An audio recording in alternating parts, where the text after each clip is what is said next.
siya emotweni. My Lord, I do seem to, so the collaboration is that I sued him, I do seem to recall that some of the witnesses referred to 3 gunshots, if my recollection serves me correctly. Although the ballistic expert found 2 physical evidence, but I seem to recall some statements referring to 3.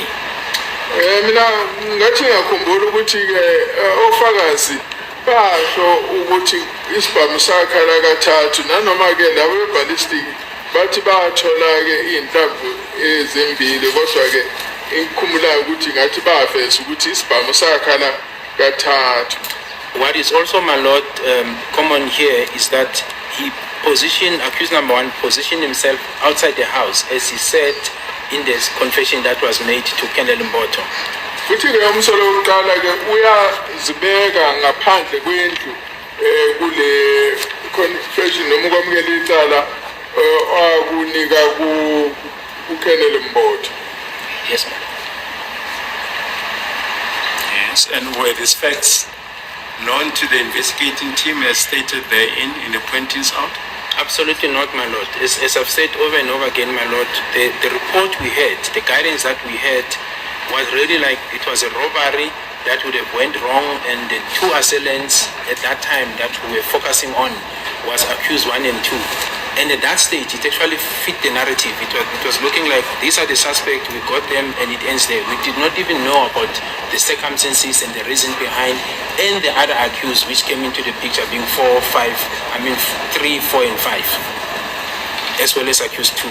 We knew about accused 2, but not 3, 4, and 5. Yebo, lo mbiko lona uyahambisana naloko esasicabanga ngaleso sikhathi ngoba uyahambelana naloko kwenzeka ngoba thina ngaleso sikhathi sesicabanga ukuthi kwaba abantu nje abebezama ukuyogebenga kuleyo ndlu ababili esasicabangela ukuthi umsolo wokuqala nowesibili kuphela ngoba kuningi esasingakwazi isimo nembangela nalabo abanye abathathu kodwa sakuthola lokhu sekuvela kuyena umsolwa esesila statementini sokwamukela icala. Yes. I was told in the camp by Marco that they went in and found people inside and demanded money and cell phones. He told me SENZO confronted them and was fighting and resisting. He was then shot and everyone ran to the bedrooms. Uthenga tshela sisemotweni uMarco ukuthi bangena ngaphakathi bathola abantu bengaphakathi endlini sithi abasinike omakhalekhukhwini nemali wasitshela ukuthi uSenzo yena la ukubanika and wayelwa ingavumi and yena uSenzo kwayeseyadutshulwa and laba abanye bonke abantu babalekele ema-bedroom. My Lord, in the docket, it is stated in the statement that there was a struggle between the deceased and the suspect that had a firearm. Kudocket kuyachaza ukuthi kwakukhona-ke ukubambana phakathi kukamufi lona-ke umsolwa owayephethe isibhamu. It is further stated, my Lord, that when the 2 assailants came in, they demanded cell phone and money. So this collaboration, my Lord, that was said by accused 1, corroborates what was contained in the docket. Phinde washo ukuthi mabengena bafika bacela ama-cellphone nemali lokhu kuhambelana nalokho okusho umsolwa wokuqala. Yes.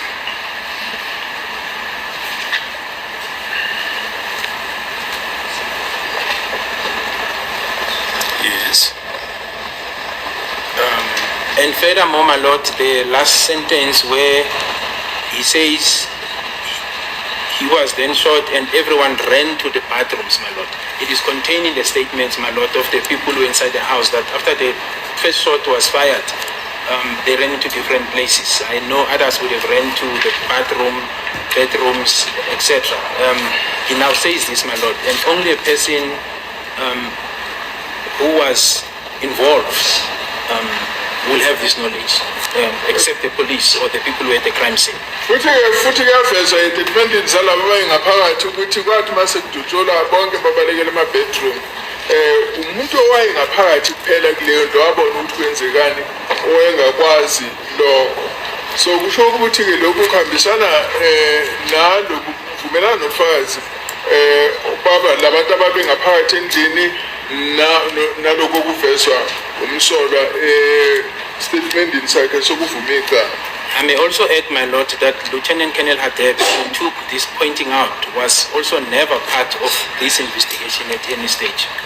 Futhi-ke no-Lieutenant Colonel lo oyenza le-khomba wayengathintene nakancane nokuphenywa kwaleli cala. Yes. The next paragraph, I pointed out the two places. We drove. Oh, beg your pardon, my lord, just up. We drove back to my place at Suto Hostel, and I got out next to the highway, next to the high, mast. It's the mast, okay, mast electric light.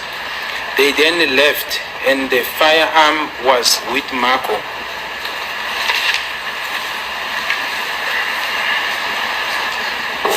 Sase sihamba ke sibuyela eBasuthu Hostel la engaphuma eduze kwe-highway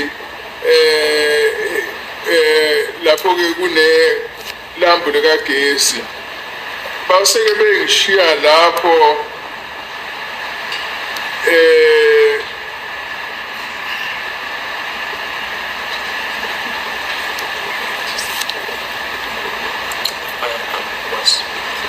isibhamu ke sasiphethwe uMakho. Yes. What is your comment? My lord, okay, let me just understand this first. I can confirm, my lord, that according to the investigation, he was staying at the Basuthu Hostel in Phosphorus. So there's a collaboration in that regard. Ngingasho ukuthi njengoba wehlala eBasuthu Hostel okwatholakala beqinisekisa ukuthi wayehlala eBasuthu Hostel lokhu kuyahambelana naloku fakazi. It is also confirmed, my lord, by exhibit EE5.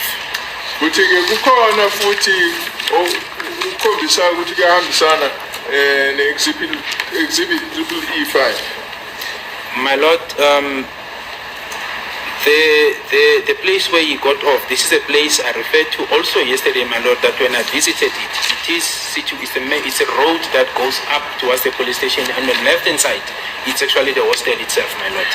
Ngishilo-ke izolo ukuthi lo mgwaqo lona owekhuphukayo e-police station ilo mgwaqo oseduze kwe-hostel. And specifically the Basuthu Hostel, my lord. And ngisho-ke ukuthi leli hostel engikhuluma ngalo yileli le-Basuthu Hostel. And that is then corroborated, my lord, because the evidence that we have suggests that there was a meeting before at the hostel, and after the incident, they also went, the suspects, the accused, went to the hostel, my lord. Lokhu kuyahambisana nokuthi ekuqaleni-ke kwaba nomhlangano eBasuthu Hostel nokuthi masebebuya-ke babuyela kulona i-hostel ekuthiwa iBasuthu Hostel. Yes.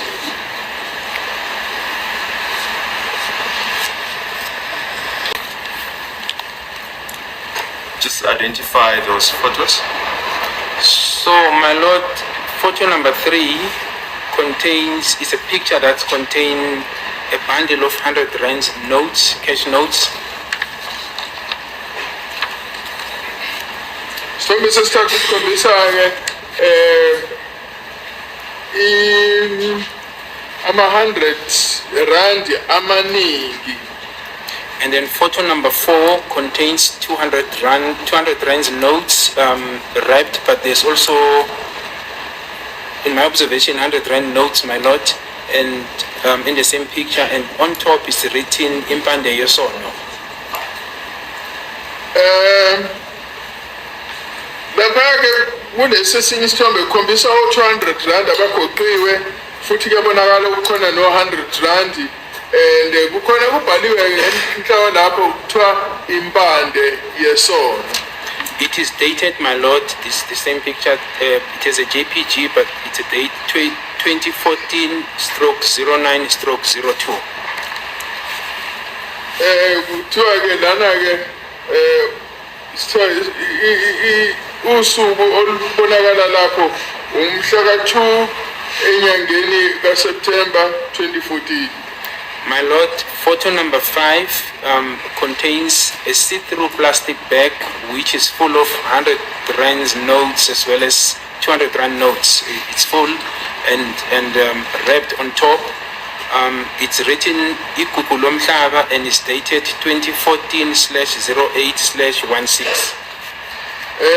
Khona ke esinye ke isithombe lapho esinoplastiki obonakala ngaphakathi okusho ukuthi ke uyakwazi ukubona ngaphakathi kulo plastiki egcwele ke imali eningi o100 rand no 200 rand futhi ke kukhona nalabhaka khona ukuthi lesi sithombe kuthiwa igugu lomhlaba. Now photo number 6, my lord, on top is written Ngiyofanini ngikhohlwe. It contains 100 rand notes wrapped and bundled as well as 200 rand notes thrown on the floor. You can see that they're on the floor, tiled floor. That's what is contained here, my lord. Lesi sinye isithombe sesithupha sibhalwe ukuthi ngiyofanini ngikhohle. Lesi sithombe ke sikhombisa imali eningi o100 rand abavele nje bachithwa baphansi.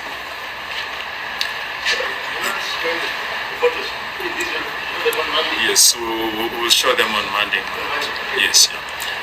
In the course of your investigation, you've referred to the money that contained in the plastic bag. Yes, my lord. Did it feature anywhere else in your investigation? That is correct, my lord.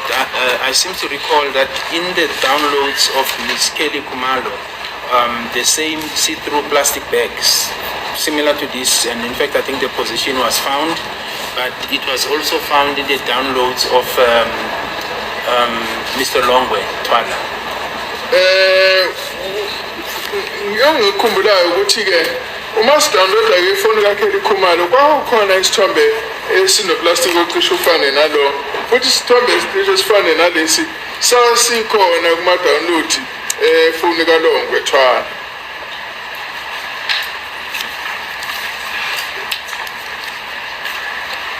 Is there anything else that you wish to say regarding the confession of accused number 1? No, my lord. I think I will rather prefer to be led by the state advocate, because if I comment out of my own, I don't want to raise unnecessary issues. Thank you. Now, can we then briefly look? Yesterday you referred to the pointing out of accused number 1. Yes, my lord.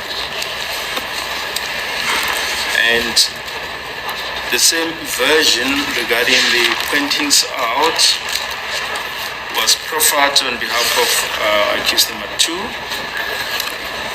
as indicated in the record of the 11th of October 2023, page 16, lines 5 to 7, 8 to 15. It says accused number 1 denies that he made a pointing out. He never made a statement. Yes, my lord. I'm here. I've got a confession. Now, if I can ask you to refer to exhibit GG. Yes, my lord. I'm on it.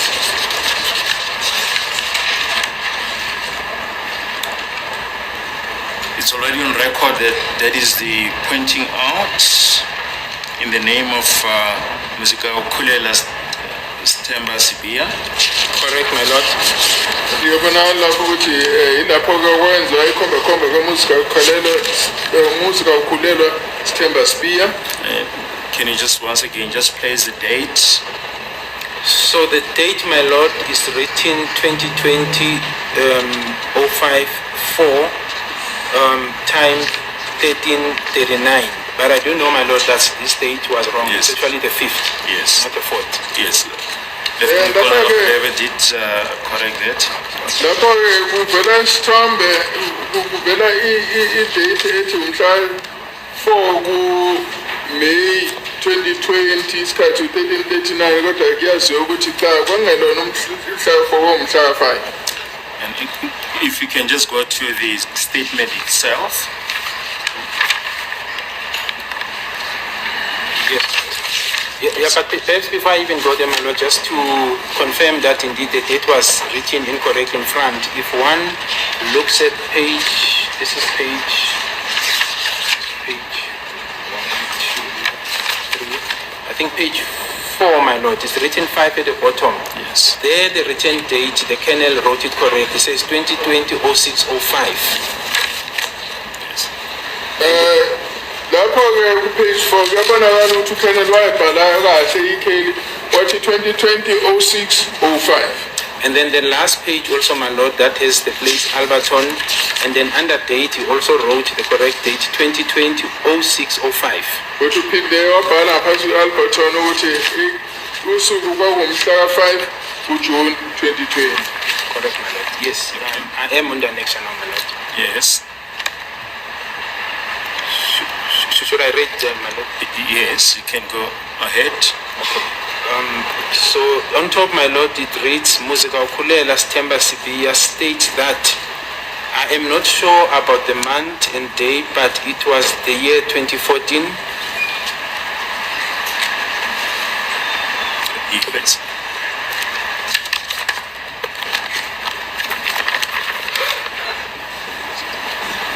Lapha ke kuthiwa ke umuzika ukhulelwa Sithemba Sibiya uveza nakho ukuthi angisakhumbuli ukuthi usuku nenyanga kuyipi kodwa ke unyaka kwaku2014. It was on a Wednesday when I was called by Marco Butelezi, who asked me where I was, and I told him at home where I stay, and he told me he was coming to see me. Manje ke lana ukuthi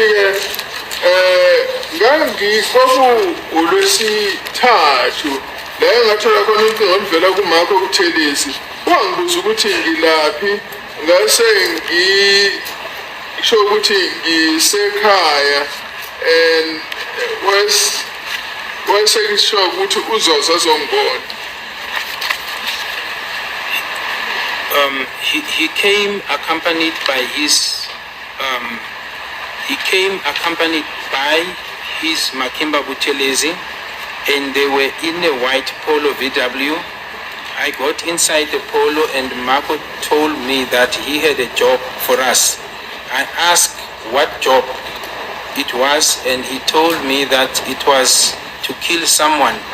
I asked who that person was, and he said SENZO. And where's ehamba noma Kimba Butelezi and babehamba ngepolo emhlophe iVW ngangena ke lapha emotweni uMarco esengitshela ukuthi banomsebenzi esingawenza ngabuza ke mina ukuthi inhlobo nemsebenzi wathi ke kimina umsebenzi ukuyobulala umuntu othize bese ngibuza ukuthi ubani lo yobulawa wasethi ke uSenzo. These facts that are disclosed there, were they known to the investigating team? No, my lord. Athe konke ke lokho okulana thina silithemba elali lenza uphenyo sasingakwazi.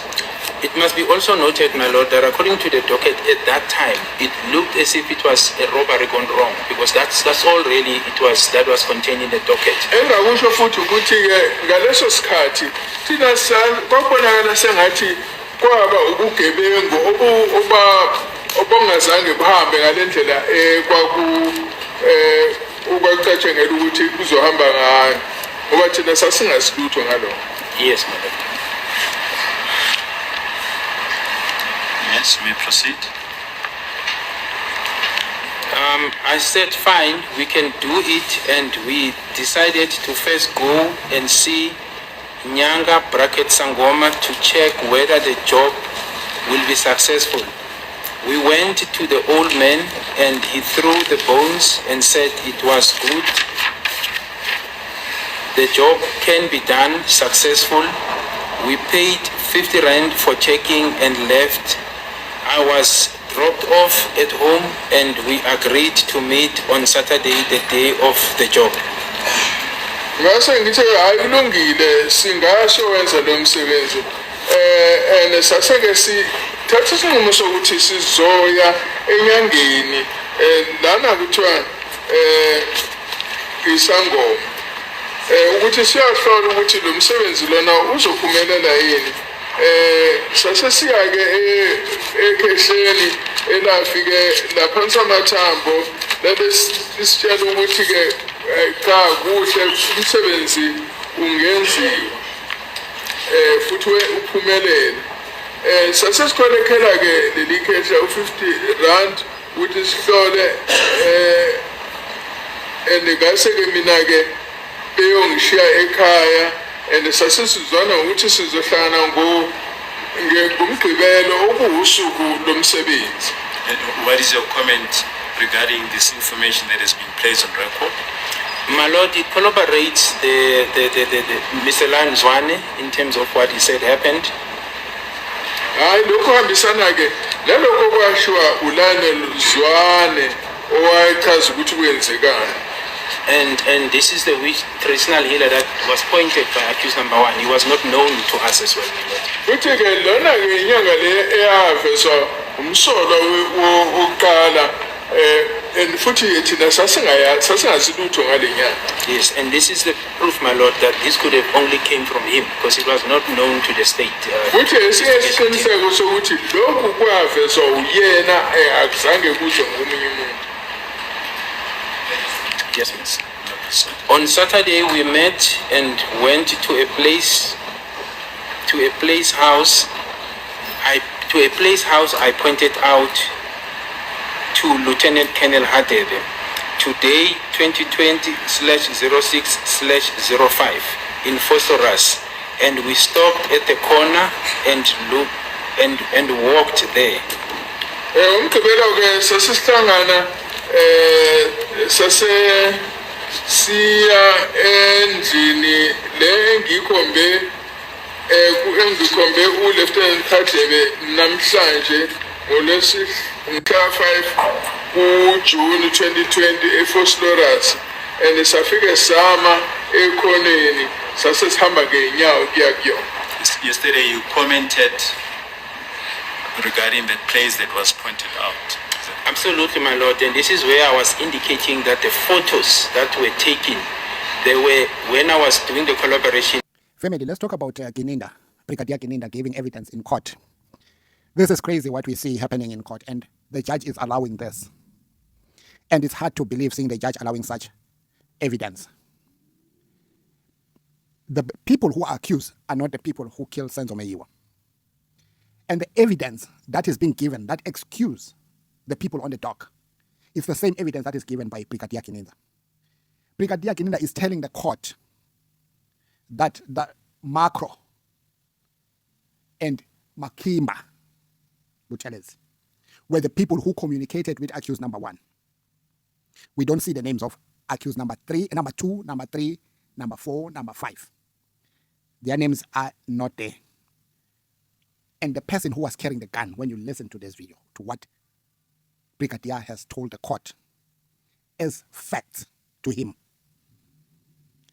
He's telling us about Makhinzi. He's telling us about Macro. The same people who were arrested in 2013 before SENZO Meyiwa was shot were in prison. These are the people that he's telling the court that the court should switch from this evidence that he's delivering in court to switch to the accused that he decided to arrest on his own accord. Not because there was evidence against those people.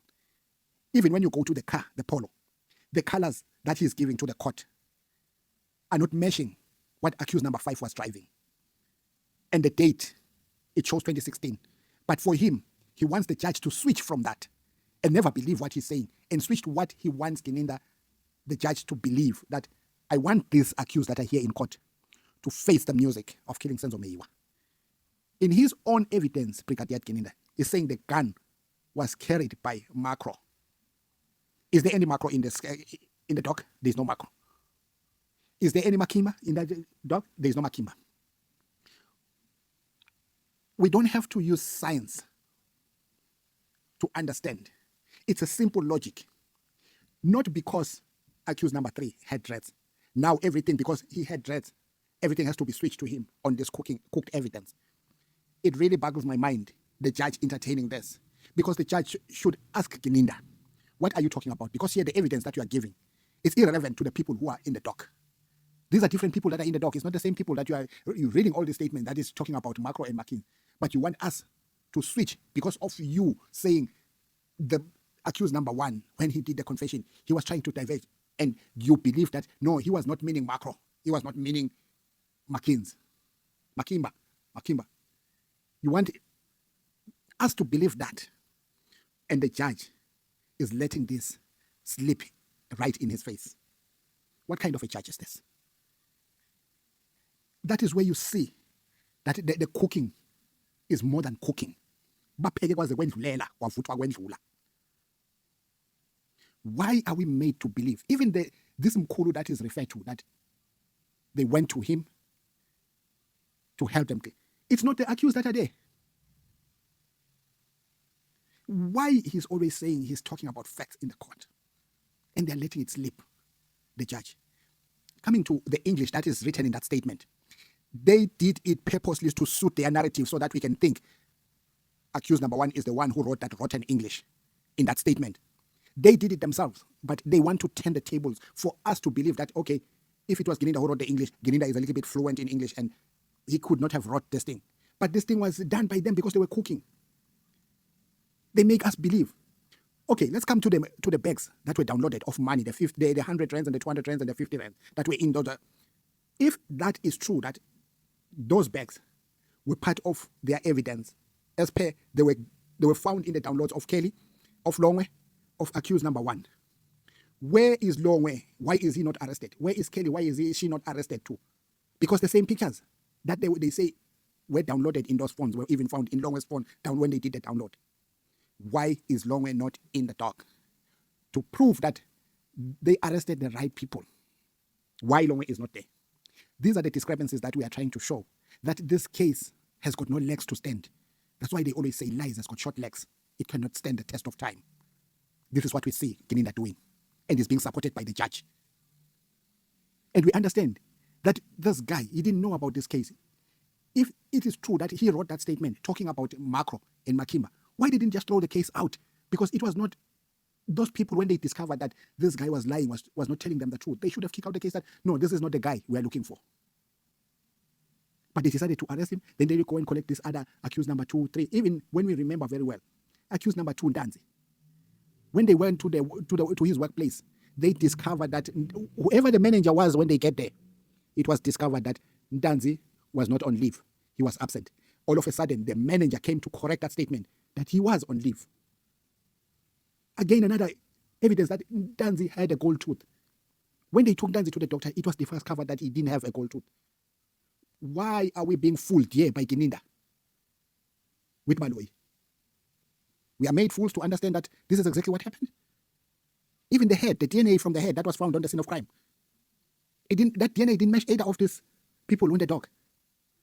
Why are we made fools? Family, what do you think when you listen to this? Do you think what Gininda has done us good? Or he's taking us for a ride? Is Gininda above the law? Where is the JSC? Where is Mlambo? What is the judge doing there? Because the evidence that is being given there, it doesn't make sense. I try to listen to it, but to me, it doesn't make sense. Even this Mkulu that was given 50 rand for which, I don't know, maybe Gininda live in a different world. There is no person in this world who can go to police and tell the police that we went to a certain place and asked for this and we are the people who killed so and so. It has never happened. Like Gininda is lying there. We are taking for a ride. I wonder if the family of the Mayiwa will ever get closure as to how their son died and what really happened. I think this is time for 375 to kick in. Because it has been discovered that Gininda, what he is doing to this court, I don't know. Ujaji, wanikezwa envelope ebrown enemali engakanani angeke ukhona ukuthi ayireverse ibiyele kubaloyi and uGininda, because it has become clear that the judge is scared. You could even see the judge when Gininda threw the judge under the bus. The forehead was like he was going to be caught by stroke. There was something that was bumping in his head. If anybody saw that, could see, or he was about to be thrown down by a heart attack. We never know. This is crazy. No judge can allow this kind of evidence to, even for 5 minutes, being said in his court, because it will compromise his profession. Anyway, Rata doesn't care because he knows already he's on pension. Whatever he does, he's just doing it. He's got nothing to lose. Forgetting about these young people who still have got life out there. More especially the family of Ndanzi and the wife of Ndanzi, kids of Ndanzi. What kind of a society the judge is trying to create with his team, Gininda and Baloyi? Family, let's comment respectfully and let's not forget to like, share and subscribe. Let's fix our justice system. Let's continue fight until we win this battle in the social media. Bravo, bravo, bravo.